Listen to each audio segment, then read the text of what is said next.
Feast your eyes on what USA Today has deemed a gore fest, featuring the gnarliest kills I've ever seen. In a Violent Nature is now available on DVD and Collector's Edition Blu-ray, featuring over 3 hours of bonus features, including storyboard kill galleries, behind the scenes, candid on-set footage of the gnarliest kill of them all, and much, much more. Stephen King praises In a Violent Nature, saying, "If you need a slasher movie, this one will do the job. When the blood flows, it flows in buckets." Grab your copy today on Amazon.com.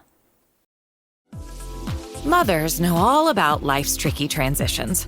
Thankfully, Ollie helps you prioritize wellness through every age, life stage, or magnificent mood change. Need a multitasking multivitamin that keeps up with you? How about an essential prenatal for you and baby? Ollie's got you through it all. Life's tricky. Your wellness routine shouldn't be. Get what you need at ollie.com. This is Kristen Bell. And Adam Brody. And we're dating. In our new show, Nobody Wants This. Right.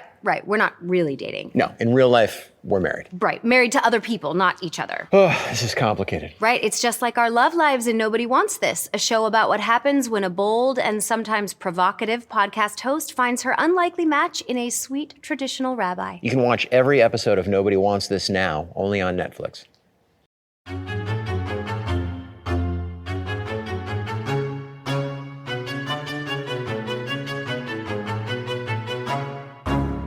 Slashers, huh? What's your favorite scary movie? Not that one.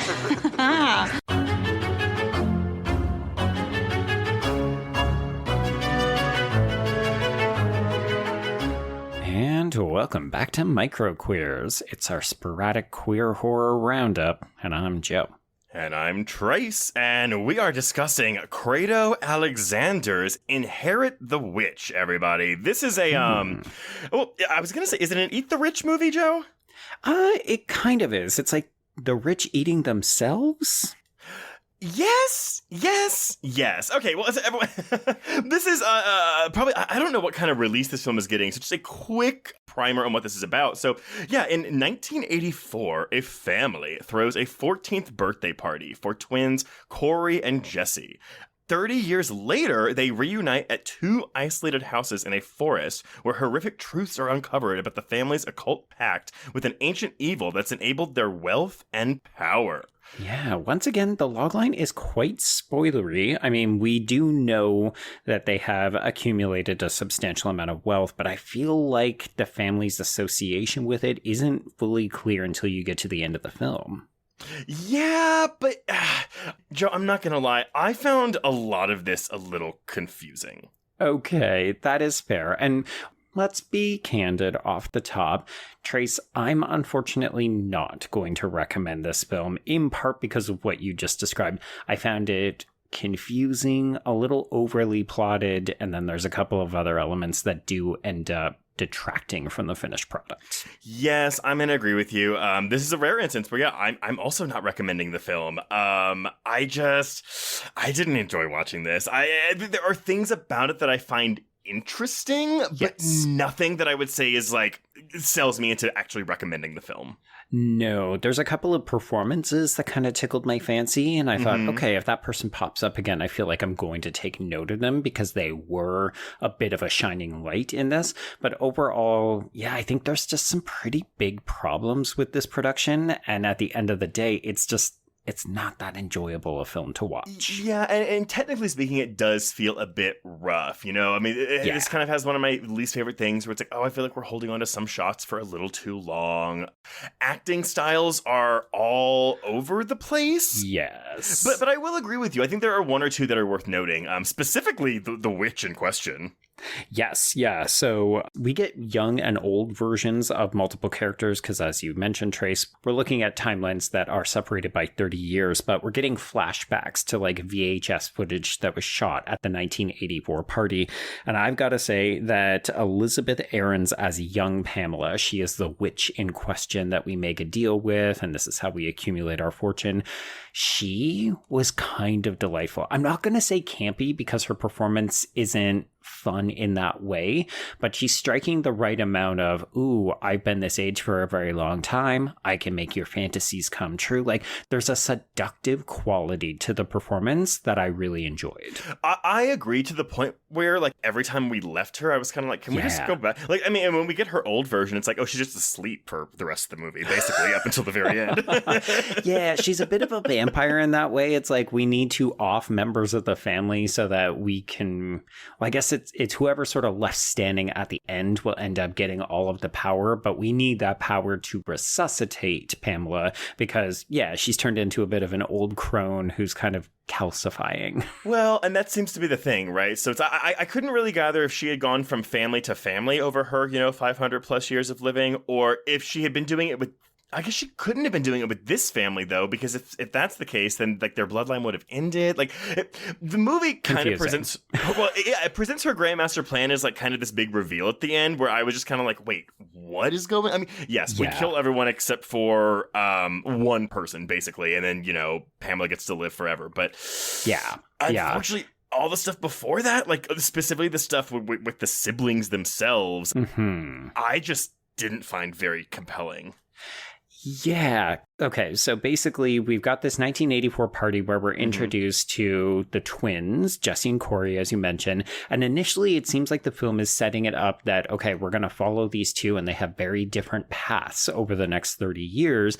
But in truth, we're actually just following Corey. And we get, as I mentioned, these video cassette not quite flashbacks, but like glimmers of what happened.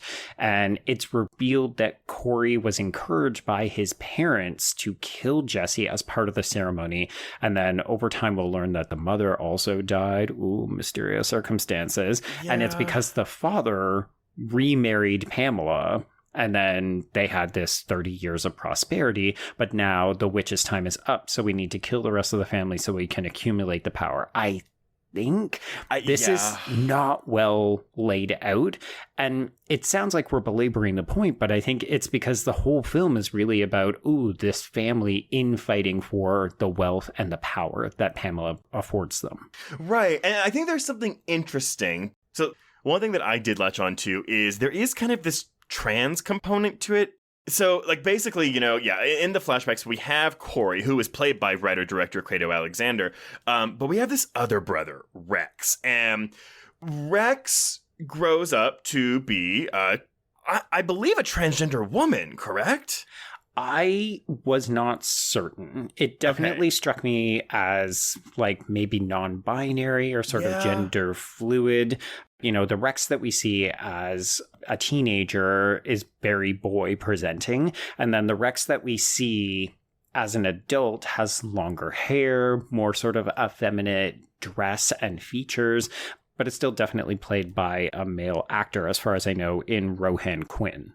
Yes, absolutely. And so for most of the movie, though, like we have these three siblings now. So we have Corey, we have Rex, we also have this other sibling, Fiona, that comes back, who I went back and watched the prologue, Joe. I couldn't tell if she was even in the scene or if she's even addressed in the scene. But so like the prologue presents it as, Jesse's going to be this main sibling character, and she's gone for the whole movie, and we have Fiona in her place. But I will say, I think another thing that was confusing for me is, while I figured it out eventually, scene to scene, I didn't think the time shifts, like when we were going back in time and coming back to the present, were very clear.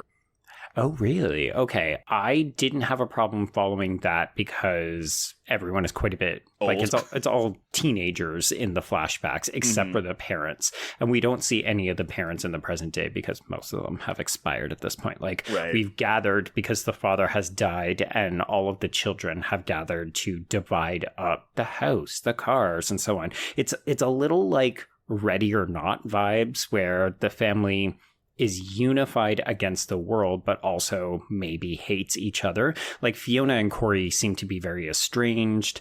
She walked away from the family's money, and now everybody has questions about why she's back. But she's very much presented as a kind of environmentalist. You know, we see her biking. She's out and about in nature. And meanwhile, Corey is kind of a cutthroat businessman now. And we should note that the reason we're covering this is because Corey is a gay man in the film. A very horny gay man. Well, that's the thing. Oh. He's not even horny. Yeah. His partner is horny. So he has arrived at the funeral with his boyfriend of the moment, Lars, who is a Swedish man played by Christopher Sherwood.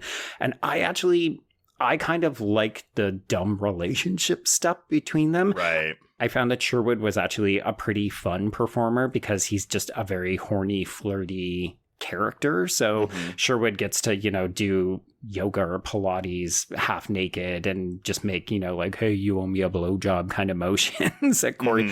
And that kind of stuff was fun. I think the problem is you really nailed it when you said the acting is all over the place. And I think one of, unfortunately, the worst performers in this film is writer-director Cradeaux Alexander as Corey. So our main actor is, I would say, just not up to par to take the lead. Yeah, no, I would fully agree with that. I think Heather Cairns' Fiona fares a little bit better. Yeah. But yeah, I think the film, it's more successful when it kind of leans into the overacting that we would get from someone like Arendt as younger Pamela, or even as Sherwood as Lars. This just seemed a little... Like, we could be having more fun with it. In some ways, it's trying to take itself too seriously, but the actors don't always have the depth of craft to pull off some of this. Like, when we get to the violence, it's okay if a little bit drawn out. As you said, the editing could be tightened up a little bit, but I just found, like, the story's not super engaging. So then I'm left with the acting, which is a bit all over the place.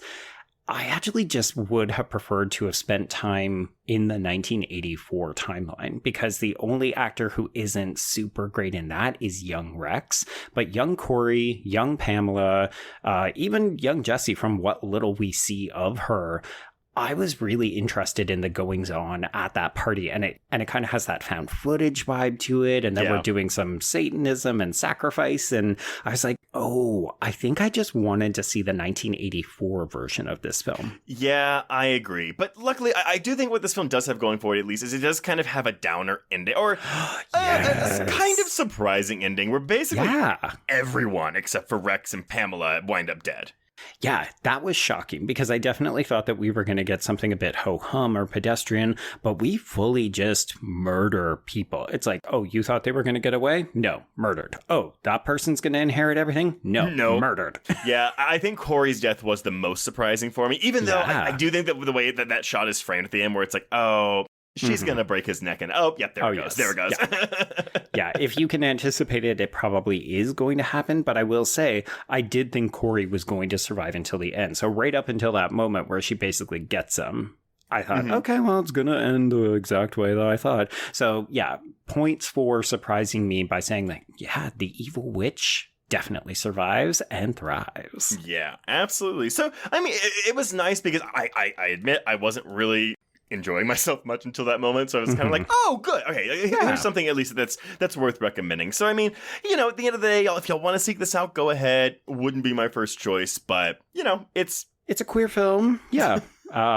It was an opportunity for us to check out something from someone we hadn't engaged with before, and yeah, unfortunately, it wasn't really our taste. Yeah, absolutely. But yeah, everyone, if you checked out the film, let us know what you thought. But until next time, we can cross out Inherit the Witch. Indeed, and cross out microqueers.